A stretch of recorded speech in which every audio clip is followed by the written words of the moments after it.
What's up, everybody? 18 here.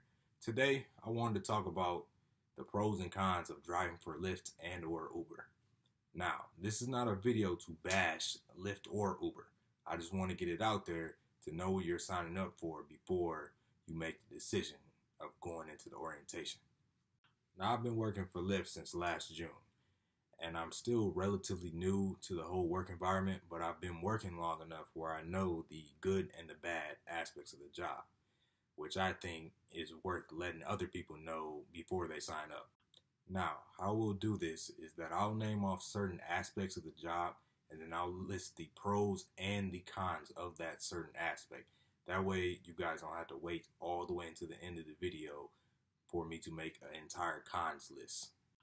The first thing everyone will ask if you start working: how much do you make? How much do you make a week? How much do you make a month? Yada yada. It's the same question. That's what everyone wants to know when you're working for Lyft or Uber. The pros: you can make a lot of money doing this. You have to be dedicated though. You have to go out almost every day. You have to have a good car that's good on gas. Another thing, Lyft, if your car isn't up to like standards, if it's kind of like, not trying to bashing my car, but if it's kind of like a piece of crap, then they're not gonna let you drive with it.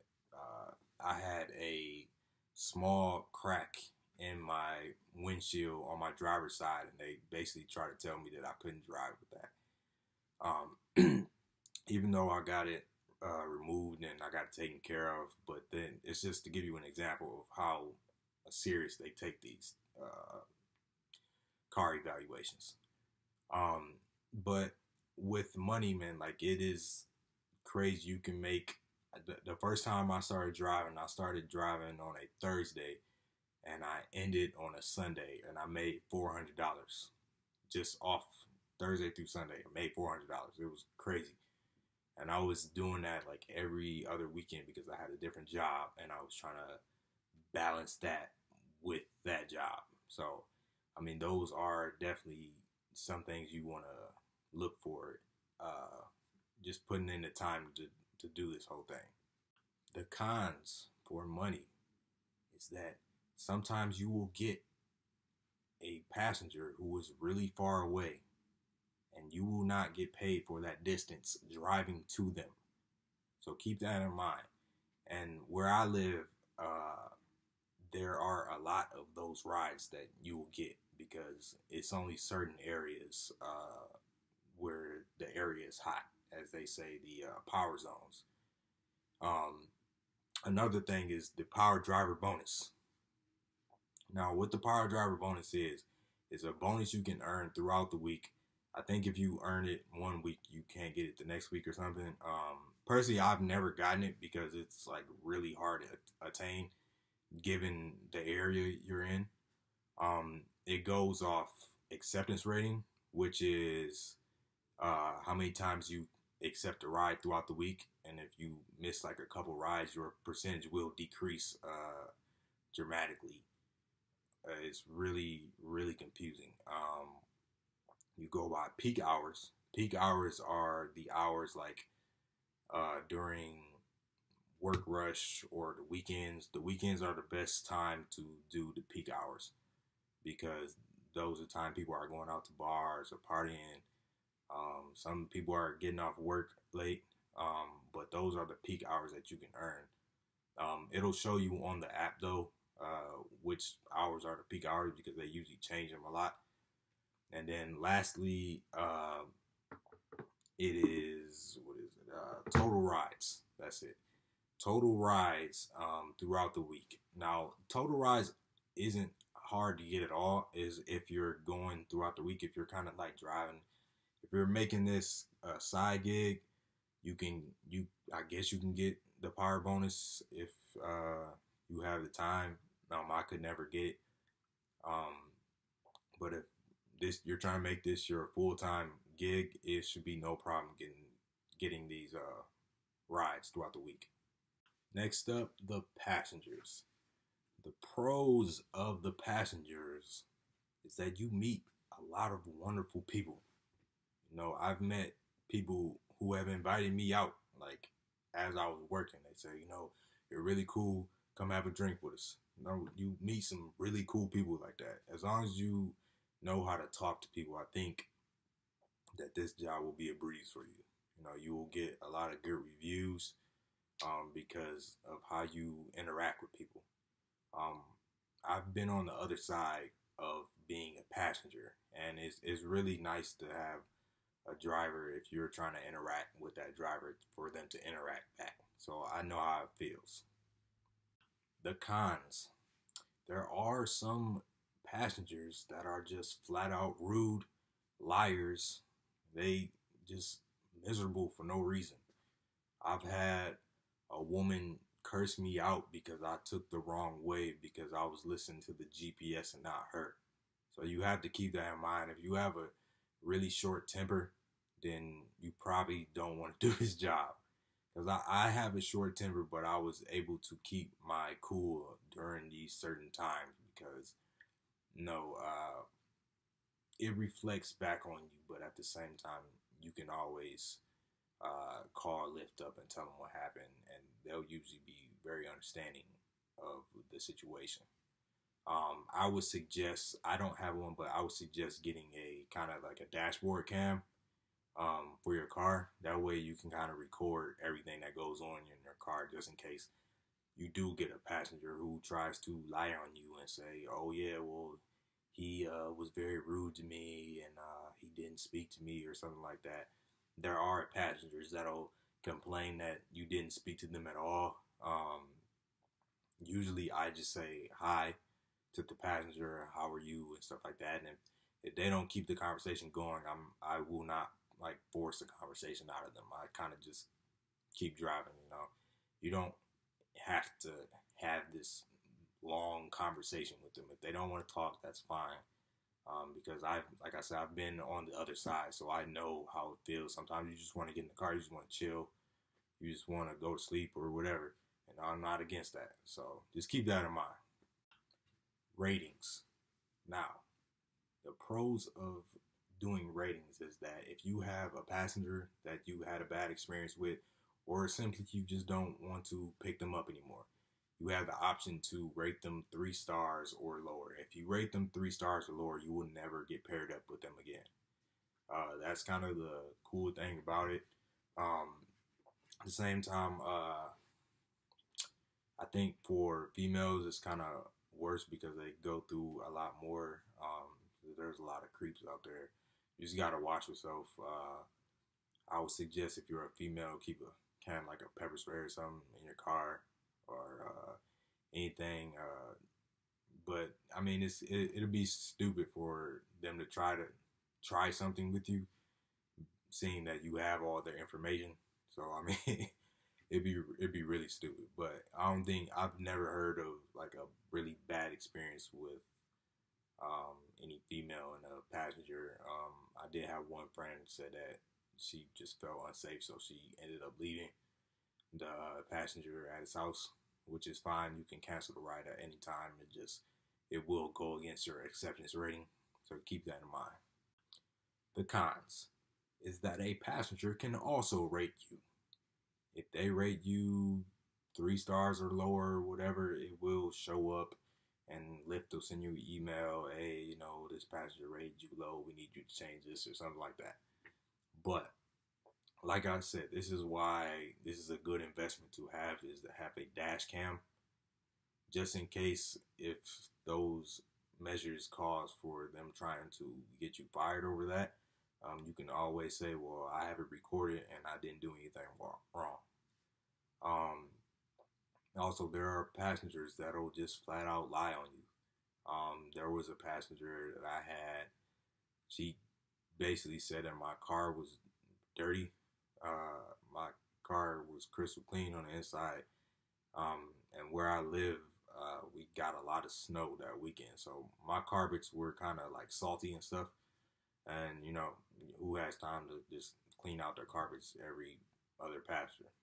So I think that's what she was like upset about. I'm not sure, but I emailed Lyft about this and everything, and they basically kind of told me don't worry about it.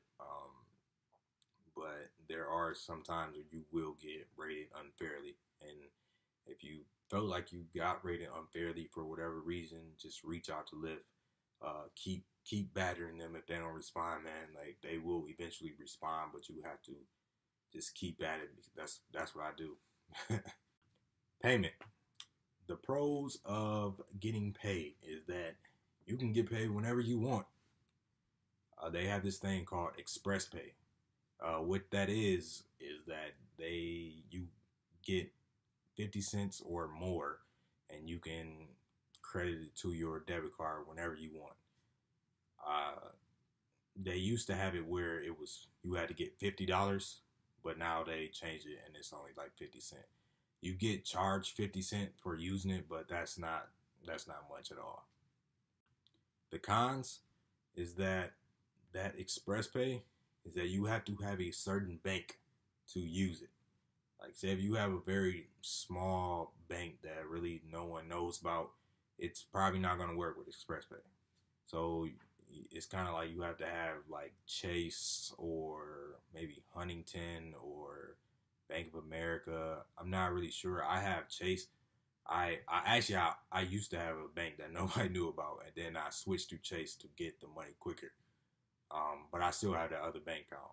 Um, the thing is that if you can still get the Express Pay through that bank or whatever, but it'll take up to like 2 or 3 days, which I'm sure that you don't want to wait that long.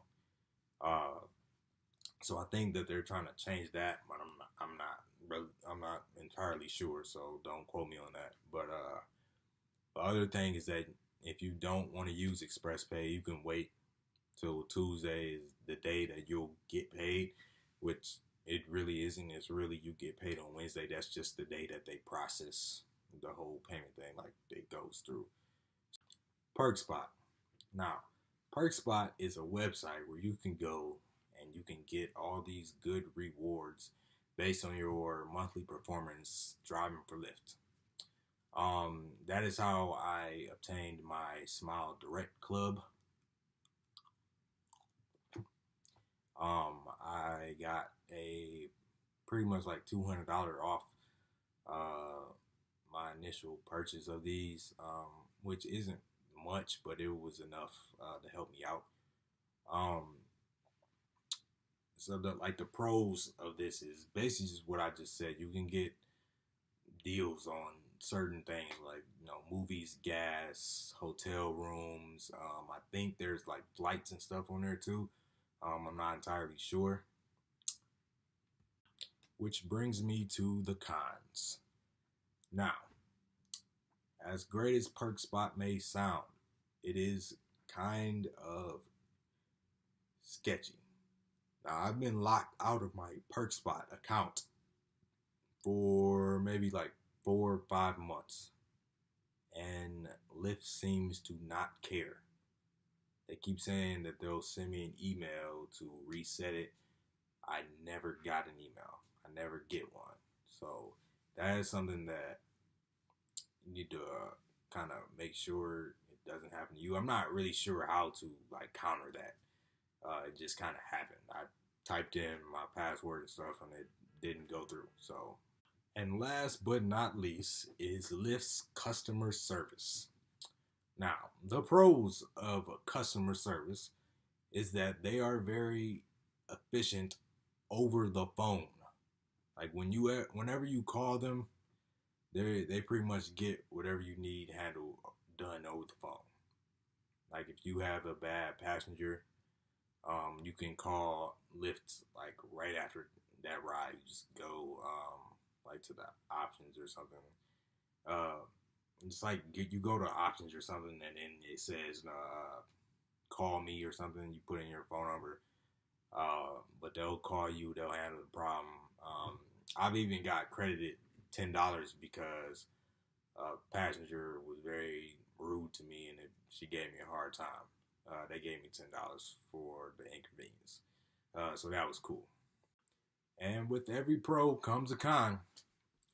Now, with the customer service, they are lacking in the social media department. uh, they're not that good at responding with email or Twitter. Like I'll hit them up through either one of those, and they'll either send in like sort of like an automated response, but it's like a very slower get back time than you would expect. Like it'd be like two days later, and you'll get a response from a ride that you was needed help with 2 days ago. So keep that in mind. If you need to speak to Lyft, if it's urgent, I would suggest calling them instead of emailing them or direct messaging on Twitter. But if you can't call them, you can email them as long as it's not something that you need them ASAP for. Uh, they will get back to you. It just takes them a while. I mean, I don't know. Maybe they just get a lot of emails and stuff coming in. I'm not sure, but with me, I've had bad experiences with them. And that's all I got for you guys today. I hope you guys enjoyed this video. I hope it helped you out in any way in determining if you want to drive for Lyft or Uber or not. Keep in mind, I do not drive for Uber, so I don't know how Uber operates. I don't know how their system works. I'm just going off of Lyft. My experiences with Lyft, I would assume that they might be similar in some aspects. Um, but I do know that Uber doesn't have that big of a qualification when it comes to car inspections. So always keep that in mind. If this video helped you out in any way, drop a like for me, subscribe, whatever. I just appreciate you guys coming and watch this video, share it, whatever. If you have any comments, drop them down in the section. Any questions, anything that I missed, let me know. I'll be glad to help you out. All right. Thank you. Deuces.